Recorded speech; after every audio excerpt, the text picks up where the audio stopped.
Thank you for coming out and hearing me. I appreciate it. It's flattering. I'd like to begin like I often do. Many of you know that I put on my own conference, and it's much harder than it appears. It's sort of herding cats.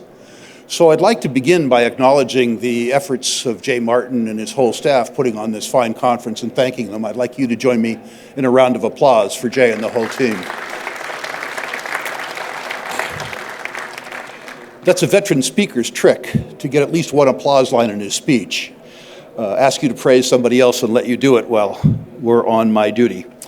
I'm going to do something that at least amuses me today, which is rather than pontificate about how you ought to do things or why the price of gold will go up or why all politicians are lying when their lips are moving, you know, my normal talk.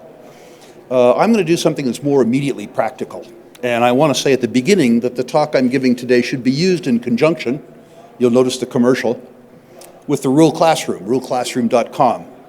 There are 200 hours of instructional material at the Rural Classroom. How many people here use the Rural Classroom? Nowhere near enough, but thank you, those of you who do. Remember, this is an absolutely free service, so of course it comes with a money-back guarantee.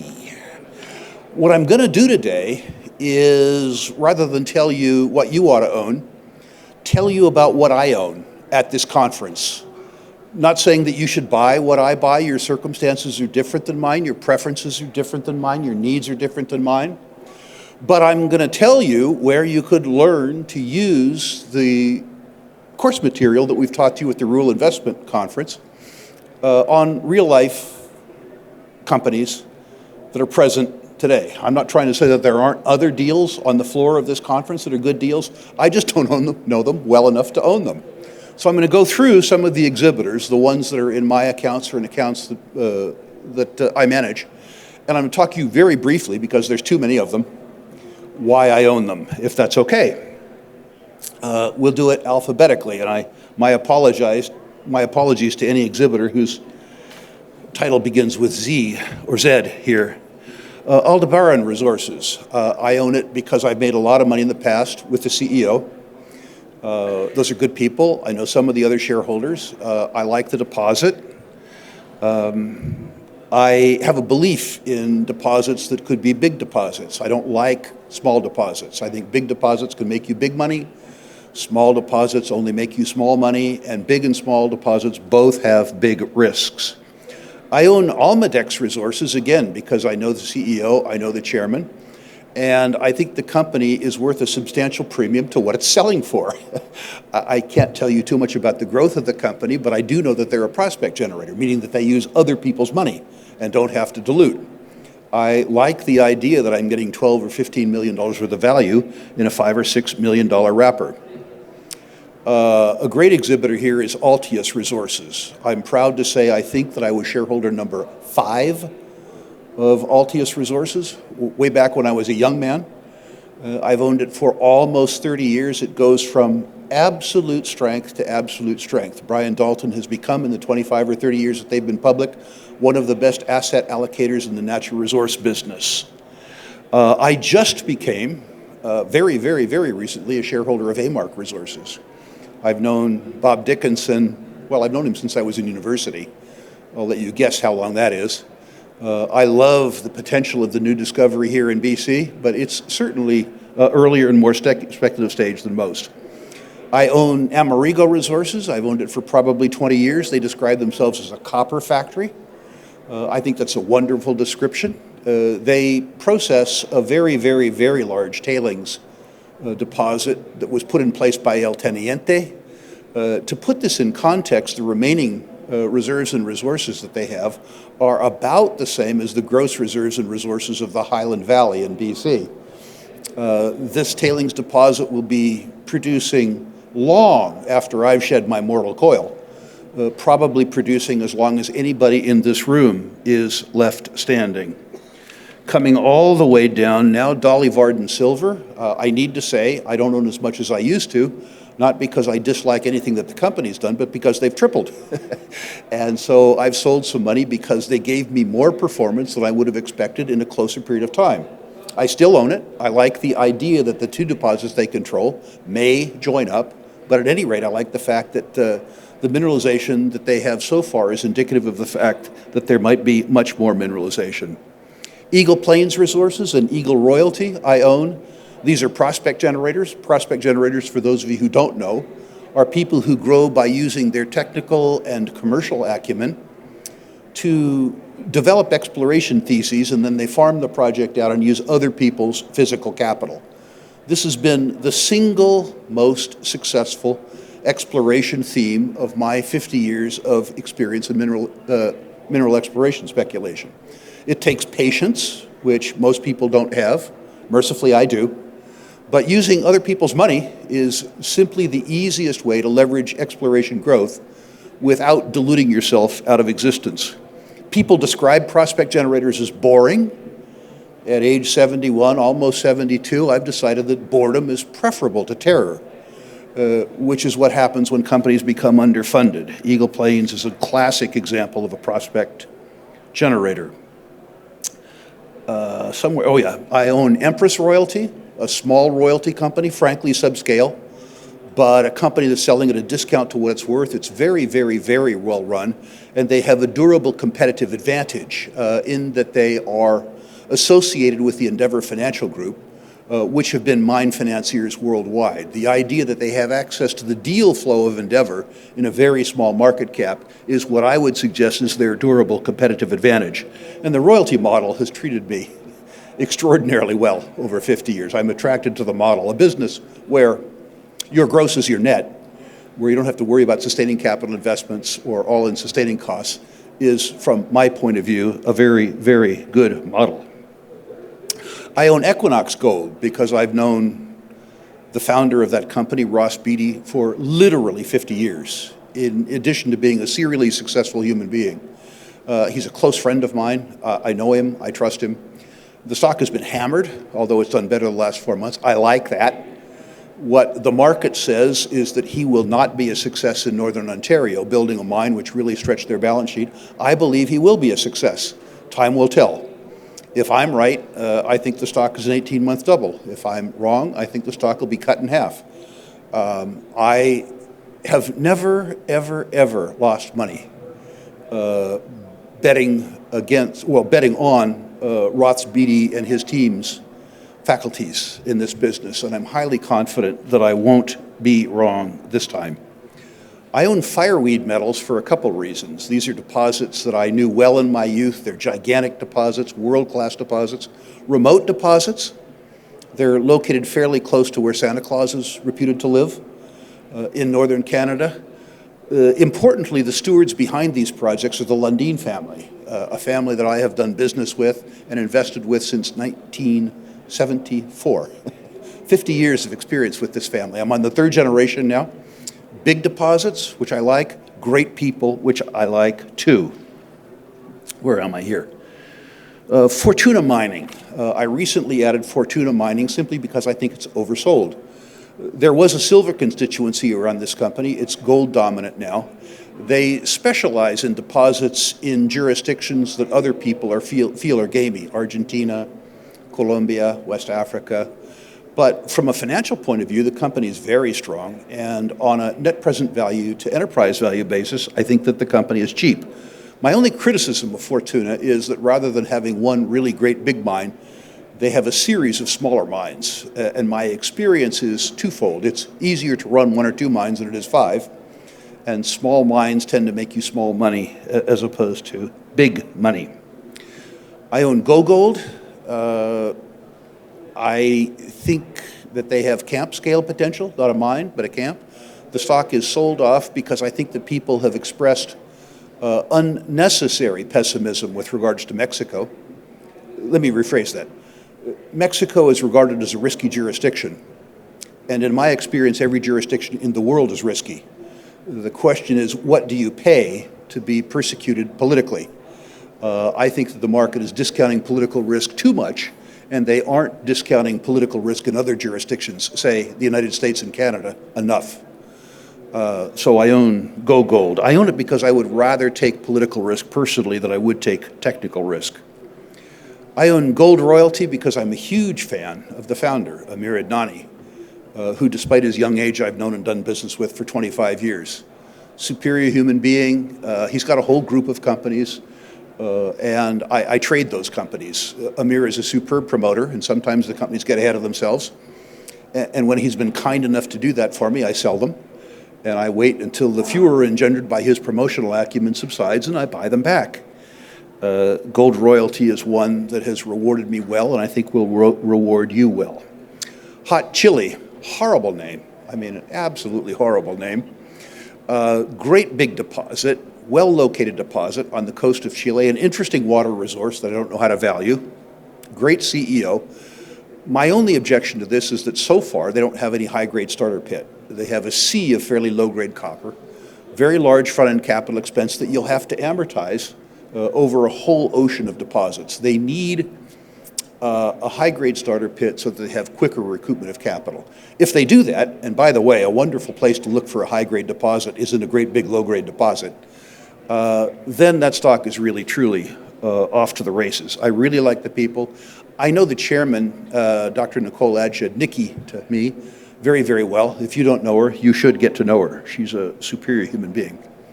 I own ISO Energy. I like the whole uranium space. Well, no, I don't like the whole uranium space. I like uranium. Most of the stocks in the uranium space don't have any uranium, which is unfortunate. ISO Uranium has an interesting discovery. I like the prospect for the uranium business in the next 5 years. ISO is run by good people. They have a very good deposit. I own Midland Exploration, prospect generators in the province of Quebec. I think Quebec and Saskatchewan are two of the finest mineral legislation jurisdictions in the world. Most of the world in the exploration business, the government punishes you. In Quebec, the government subsidizes you. And while I feel a little dirty receiving subsidies, I would rather be supported than persecuted. And Quebec is one of those jurisdictions that does just that. I own Nations Royalty, despite the fact I think it's ahead of itself. I really like the people.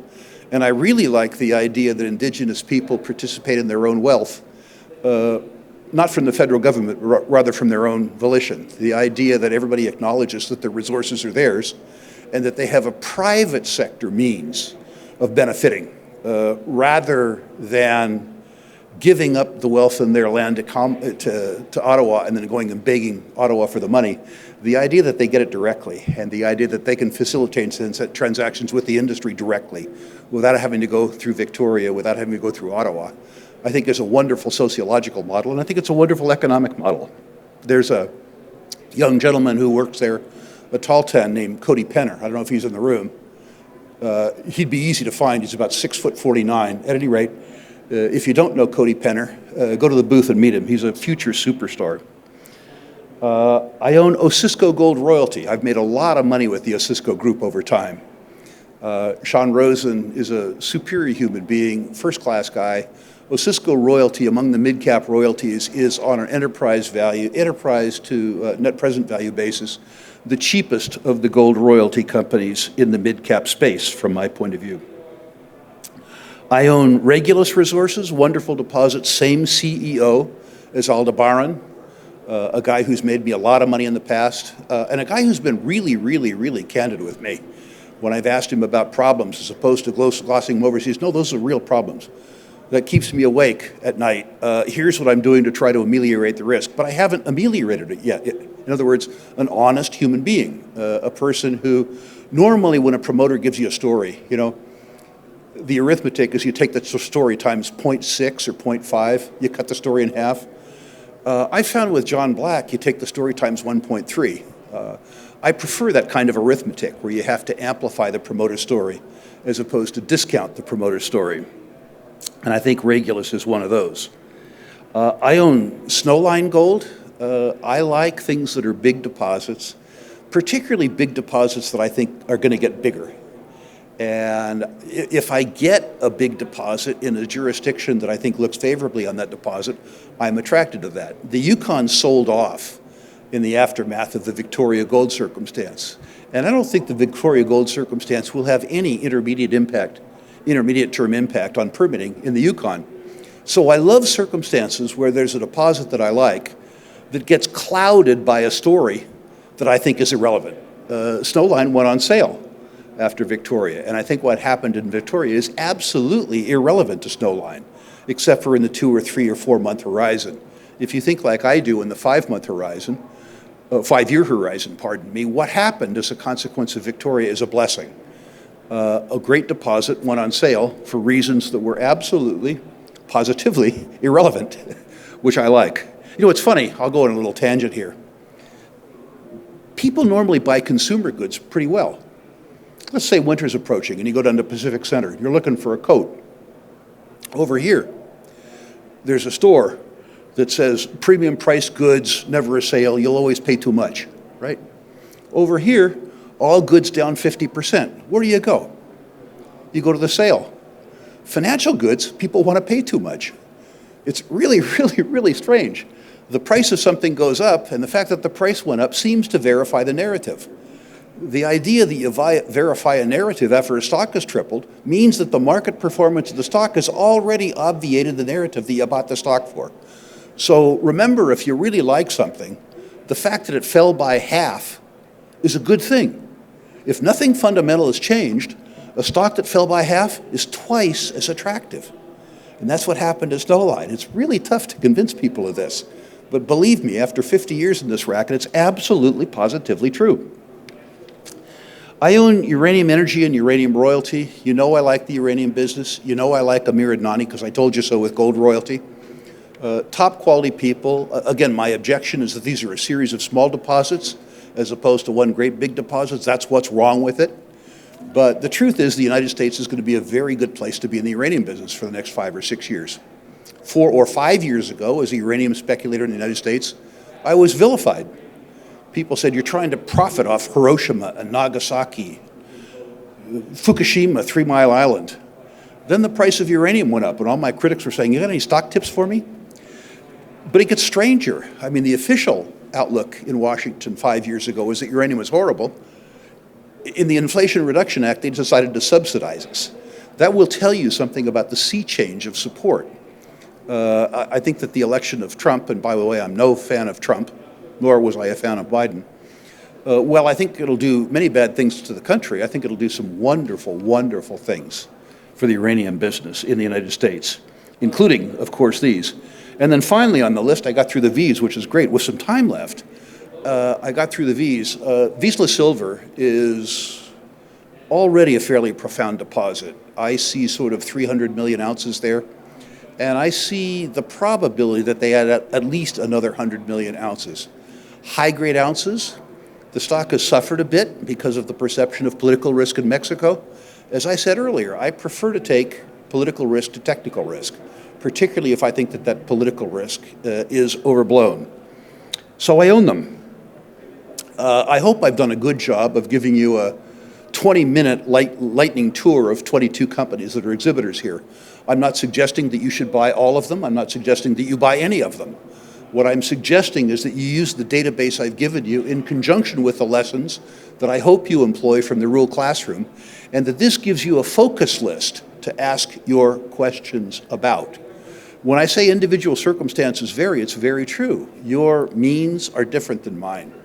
Your perceptions are different than mine. Your patience, your risk tolerance, all those things are different than mine. There's no one-size-fits-all approach to portfolio construction.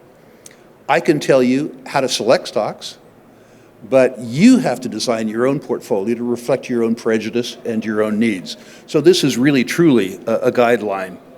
In the brief amount of time left, I want to give you a really good deal, though. Any of you who care what I have to say about natural resources, and any of you who want to personalize it, can go to one of my websites, ruleinvestmentmedia.com. Write that down, please. Ruleinvestmentmedia.com, one word. List your natural resource stocks there, and I will personally evaluate it for free. Rankings are 1 to 10, 1 being best, 10 being worst. If I think my comments are of value, I will comment on any individual issue. Because it's free, once again, I offer an ironclad money-back guarantee. If you aren't happy with the results, I will refund you all of the money that you paid me, which is to say, none. I would also encourage all of you to go to the Rural Classroom, which is also free. There's 200 hours of instructional programming there, including 11 and a half hours and counting now on how to perform various functions with regards to valuation and stock selection. Once again, I guarantee that you'll get your money's worth because it's absolutely free. If you would like to pay me, by the way, I would welcome that. Every 90 days, I put on a boot camp, a deep dive in one topic or another. We've done uranium, we've done prospect generators, we've done silver. We just got done a highly successful gold boot camp. Every 90 days, we do that, rural symposiums or through the Rural Classroom. If you're a tourist, if you're there for entertainment purposes, please don't come. These are 8-hour-long sessions. They're available via live stream on the computer. We're going to give you more information in 8 hours than you could possibly absorb, so you're going to have to play the tapes again. $99, gold-plated money-back guarantee. If you don't think you got your money's worth, we absolutely, positively will refund your money. Finally, Americans and Canadians who are unhappy with their current bank, I see 200 of you in this room, would do well to follow the progress of Battle Bank. I used to say that we were going to battle for better banking. What we're doing right now is we're battling to open a bank. But when we succeed, ours will be a bank for people like you. Simple deposit products, wonderful lending product. Any of you who own physical precious metals will be able to come to Battle Bank and access the equity that you have in your gold and silver via a loan. You don't have to borrow all the money. You can establish a line of credit, but you have access to that capital without having to endure the capital gains tax of selling your gold and silver. Ladies and gentlemen, I hope I've helped you in many ways. I hope I can help you, particularly through Battle Bank in the future. Thank you so much for your time and attention. Very good luck with the conference.